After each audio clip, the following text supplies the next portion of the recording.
Boy, Ito yung lakad tayo. kaibigan mong si Raulo. Saan naman tayo pupunta? Basta, maglakad tayo.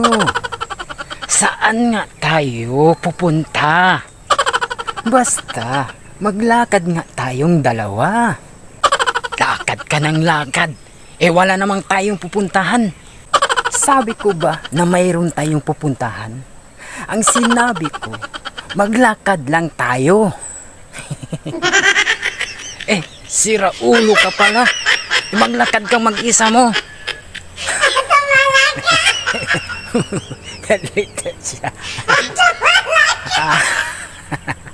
Uy, Ito pwedeng yung makihiram kaibigan ng mong walang mareklamo. wala kasi ako, boy. Kahit pangbigas lang. Boy, may pera ako. Kaya lang, 20 peso na lang yung natira sa wallet ko. Kung gusto mo, ipahiram ko. Boy naman, 55 na yung 1 kilo ng bigas. Wala nang 20 ngayon.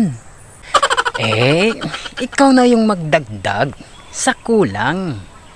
Boy, nanghiram na nga lang ako sa'yo. Madagdag pa ako.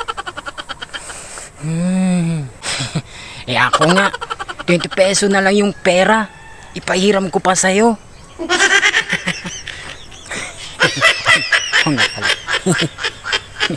Sorry, boy.